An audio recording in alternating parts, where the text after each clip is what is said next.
quando eu falei aqui hoje pela manhã, e falei ontem para as irmãs, que é doloroso você abrir mão do que Neemias teve que abrir mão, e chegar em Jerusalém e enfrentar a oposição que ele sofreu.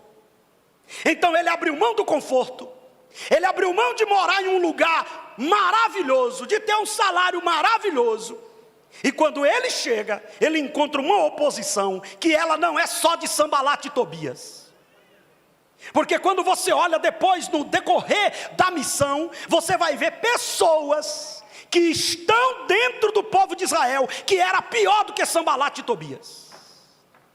Às vezes a gente fala sobre Neemias e diz assim: ah, mas Neemias é um líder maravilhoso. Mas você tem que entender que um dia Neemias ficou tão zangado, que pegou pelo cabelo de uns camaradas lá, que a Bíblia diz que depois que ele deu dois balançados, o cabelo do cara estava na mão, e não era peruca. Um líder que arrancou na mão o cabelo de pessoas, e eu não estou falando de Sanbalate, não estou falando de Tobias, eu estou falando de judeu. E vou dizer uma coisa aqui sem medo de errar: os maiores inimigos da obra não é os de fora falam, mas não incomoda tanto como os inimigos de dentro. E se os inimigos de dentro tiver consagração, ainda é pior do que o pior inimigo de fora. É aquele que fica ali colocando gosto ruim em tudo. Tem gente que você manda ele cumprir uma missão e ele fica: não vai, não dá, não pode. Um dia eu fui visitar um missionário, e aí eu cheguei lá e disse: pastor, aqui não dá, o pessoal aqui é perturbado, o pessoal aqui é encrenqueiro, o pessoal aqui é não sei o que, aqui é complicado. Aí depois, no final ele disse: pastor, aqui tem uma cabeça de jegue enterrada, esse lugar não anda. Aí quando ele terminou, eu digo: embora. Ele disse: para onde? Eu digo: desenterrar essa bendita dessa cabeça, porque a partir de hoje isso aqui vai prosperar, porque foi Deus que te mandou para este lugar. Então, se nós não tivermos o cuidado, a gente muda o foco, discutindo com quem não é para discutir. Olhe para cá. Segundo problema que a gente pode mudar o foco, senhores pastores, sabe qual é? É quando as pessoas aparecem com elogios que não são elogios, é armadilha. Eu queria chamar sua atenção total para esse tópico. Existe elogio que é reconhecimento, e eu não posso pregar uma mensagem dessa sem dar algumas explicações. Não é pecado elogiar, não é pecado reconhecer Deus na vida de ninguém. A Bíblia diz que aqueles que trabalham na obra de Deus têm que ter dupla honra.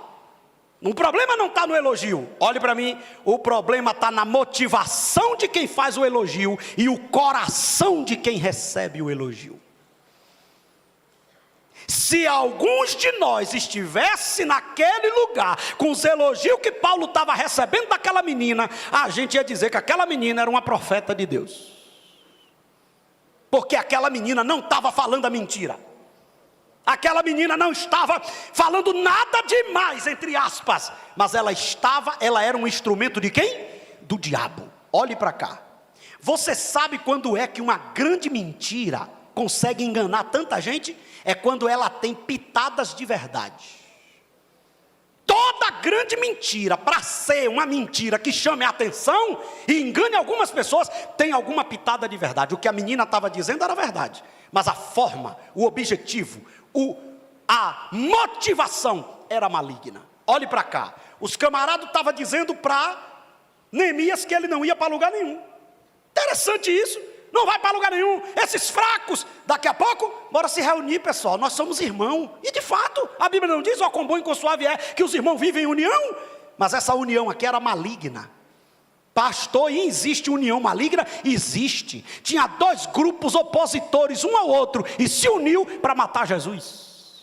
Virou irmãozinho para matar Jesus. Desconfie dessa gente que não se gostam e de repente andam juntinho para poder tentar atrapalhar o teu ministério. Você tem que ficar de olho, porque ali você pode mudar o foco, ali você pode perder a direção do seu ministério.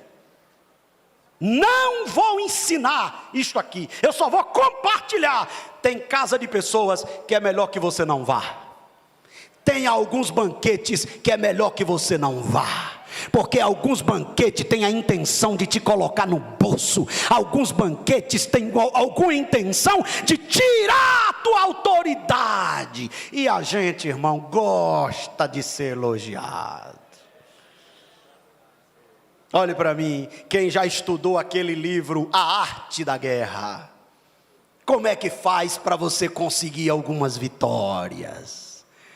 Você se aproxima, você é demais, né? Um dia um irmão que nunca gostou de mim, eu comecei a pregar, ele disse para mim assim, um dia ele era presbítero, ele disse para mim assim, desista de pregar, que você não sabe pregar. Por que ele falou isso? Porque todo mundo que está começando a pregar não sabe controlar a respiração, ele prega e respira ao mesmo tempo. É fácil você conhecer alguém que está começando a pregar, nesta noite, Deus vai operar. Todo mundo que está começando a pregar tem isso, não sabe controlar o diafragma, não sabe falar, respirar, ele prega e respira, e nesta tarde, parece até que está com uma doença grave.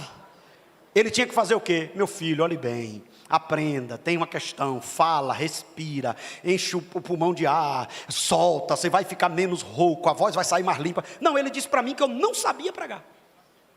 Aí quando foi um dia eu fui pregar para um evento na Bahia, 60 mil pessoas, com dois nomes grandes aí que tem na música gospel.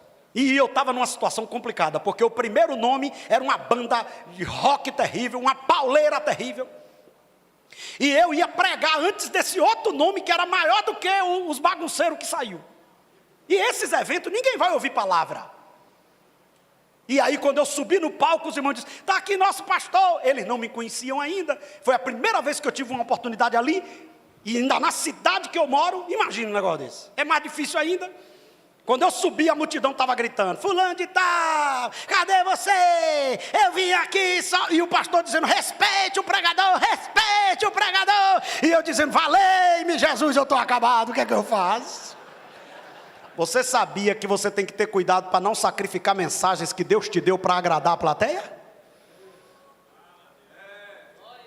Às vezes a plateia quer pula-pula, a plateia quer zoada, a plateia quer movimento, a plateia quer revelação, mas o céu quer conserto, o céu quer palavra, o céu quer orientação, o céu quer edificação, e ele já lhe deu a palavra.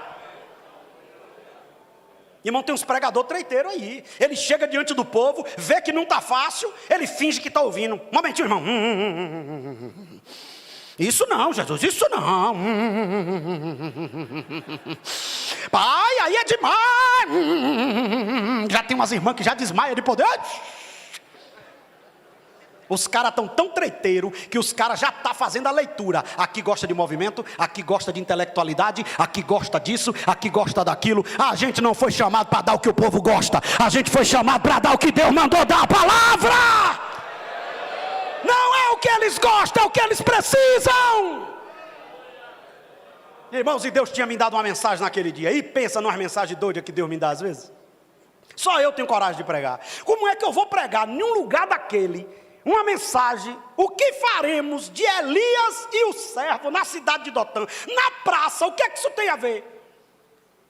E eu orei, briguei com essa mensagem, orei, chorei, disse a Deus que não dava certo, mas obedeci.